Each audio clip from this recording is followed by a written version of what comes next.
Earth Day. Today, it is one of the largest global movements celebrated annually. Its mission is to promote environmental conservation and minimize pollution. But how did it really begin 50 years ago, and why?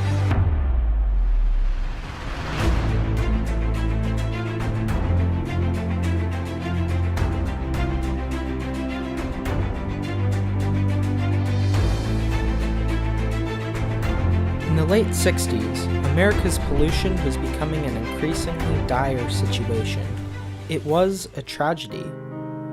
But there was one particular event so devastating that people began to realize a serious change was needed.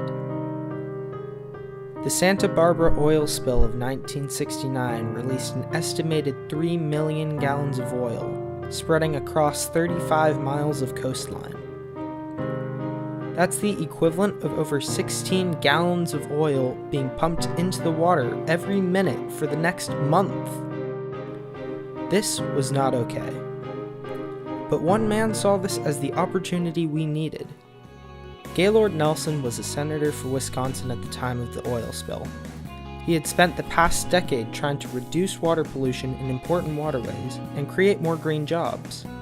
But the government had other things on its mind and continued to dismiss the issue. Nelson's idea was to turn the energy and enthusiasm from the anti-war movement towards the environmental cause.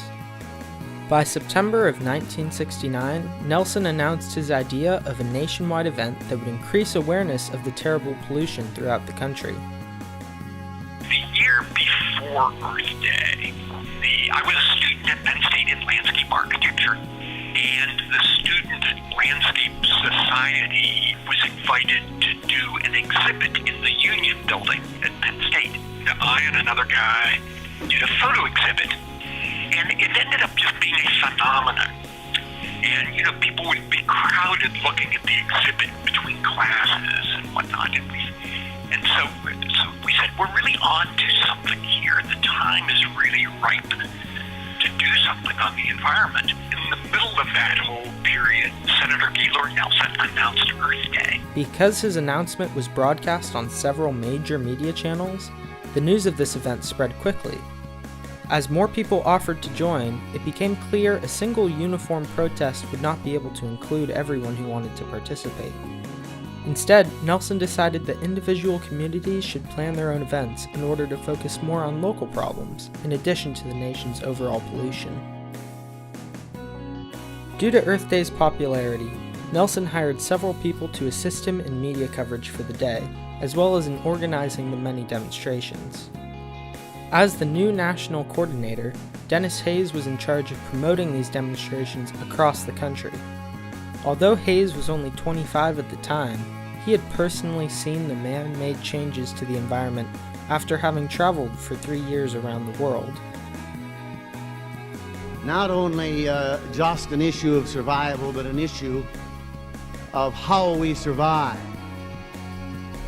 I don't think there's any other issue viewed in its broadest sense, which is as critical to mankind as the issue of the quality of the environment in which we live.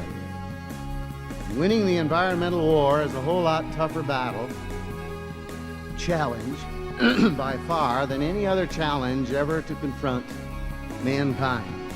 Are we able? Yes. Are we willing? That's the unanswered question. When the day finally came, an estimated 20 million Americans participated in various local events. In 1970, that would have been about 10% of the entire US population. In New York City, combustion-powered vehicles were banned on Fifth Avenue for 2 hours in the middle of the day. The city also hosted an ecological carnival all afternoon on 14th Street.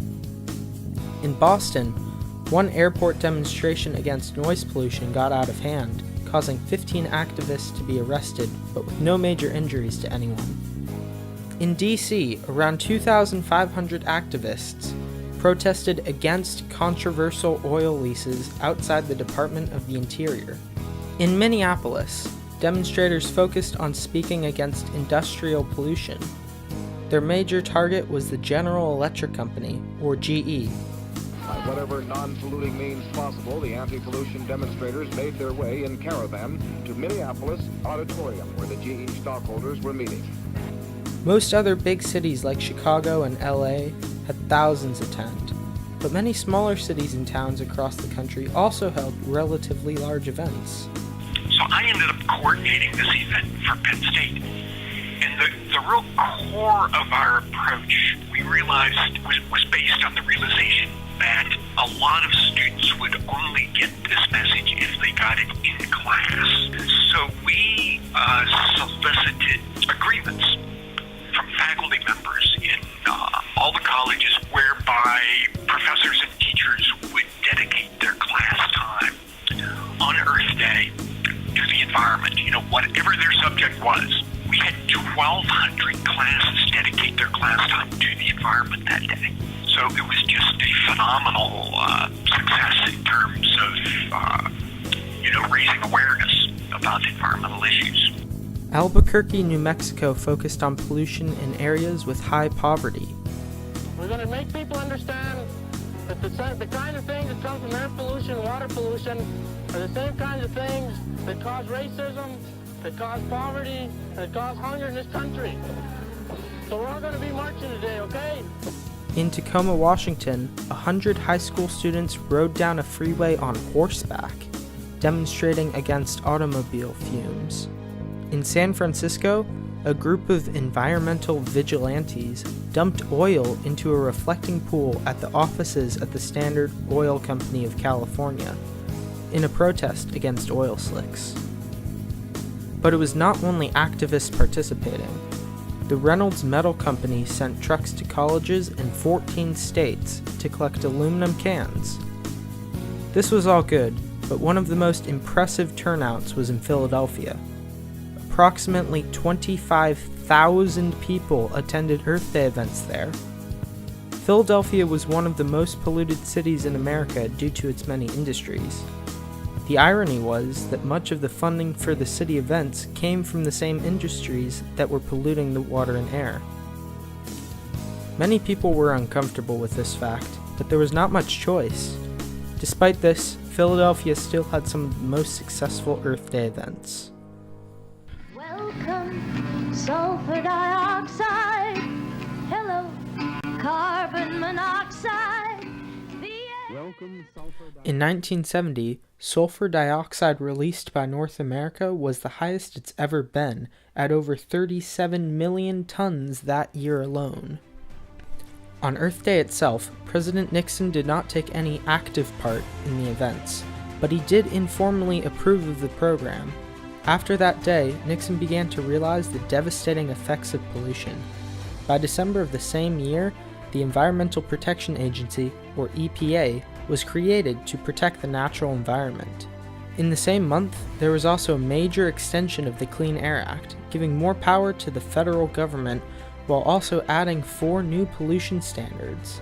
By 1972, Congress passed the Clean Water Act to limit pollution in rivers, lakes, and other waterways. By 1973, Congress also passed the Endangered Species Act to protect endangered animals and their habitats. So what can we learn from this event? It was never focused on any one political party or specific place. Instead, it focused on unifying people across generations and bringing them together to combat the tragedy of pollution. To quote Dennis Hayes, "A major contribution of Earth Day was to cluster all of these things and many, many more under a unified banner of environmentalism. When organized as a national movement instead of thousands of narrow interest groups, it was capable to be hugely effective." Earth Day was and still is a success. In fact, some would call it a triumph of the people.